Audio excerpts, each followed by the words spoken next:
നമസ്കാരം, തുഞ്ചൻ വിഷൻ അപ്ഡേറ്റ്സിലേക്ക് സ്വാഗതം. Saint Joseph international fire and safety academy JIFSA Theyyala road railway മേൽപ്പാലം പ്രവൃത്തി ഏപ്രിൽ അവസാനത്തോടുകൂടി മുഴുവൻ പ്രവൃത്തിയും പൂർത്തീകരിച്ച് ഗതാഗതത്തിനായി തുറന്നുകൊടുക്കുമെന്ന് മന്ത്രി വി അബ്ദുറഹ്മാൻ പറഞ്ഞു. ഫ്ലൈഓവറിൻ്റെ പണി അന്തിമഘട്ടത്തിലാണ്. നമ്മൾ ഉദ്ദേശിച്ചാലും കുറച്ച് താമസിച്ചിട്ടുണ്ട്.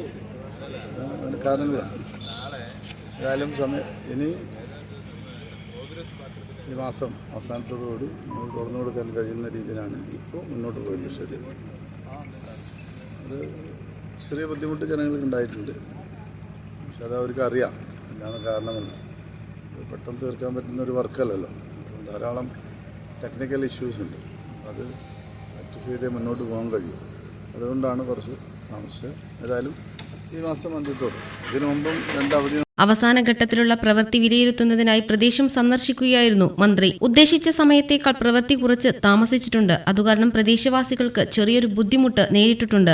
സാങ്കേതിക കാരണങ്ങളാലാണ് വൈകിയതെന്ന് നാട്ടുകാർക്കറിയാം. എങ്കിലും ഏപ്രിൽ അവസാനത്തോടെ പ്രവൃത്തി പൂർത്തീകരിക്കുമെന്നും മന്ത്രി വി അബ്ദുറഹ്മാൻ പറഞ്ഞു. CPIM Tanur local secretary P Ajaykumar, P Sundaran, നഗരസഭാ councillor P Rukmini, Lamih Rahman, Bappu Vadakkel, Fasal Tanur, AP Siddique എന്നിവരും സന്ദർശന വേളയിൽ ഉണ്ടായിരുന്നു. TVN news Tanur. SSLC +2 കഴിഞ്ഞു. ഇനി എന്ത്? ഉയർന്ന തൊഴിൽ സാധ്യതയുള്ള കോഴ്സ് പഠിച്ച് ഉയർന്ന ശമ്പളത്തോടെ മാന്യമായ ജോലി നേടാം. ഇന്ത്യയിലും വിദേശ രാജ്യങ്ങളിലുമായി 2 ലക്ഷത്തോളം തൊഴിലവസരങ്ങളുള്ള മേഖലയാണ് ഫയർ ആൻഡ് സേഫ്റ്റി. വിദ്യാഭ്യാസ രംഗത്ത് 25 വർഷത്തെ പരിചയമുള്ള ഇന്ത്യയിലെ ഏറ്റവും വലിയ സ്ഥാപനമായ saint Joseph international fire and safety academy government of India approved fire and safety കോഴ്സുകളിലേക്ക് അപേക്ഷ ക്ഷണിക്കുന്നു. 10 ഏക്കർ സ്ഥിതിയിൽ 2500 പരം ഉപകരണങ്ങളോടുകൂടി ഇന്ത്യയിലെ ഏറ്റവും വലിയ fire and safety practical ground, ശക്തമായ placement cell, Saint Joseph international fire and safety academy ജിഫ്സ.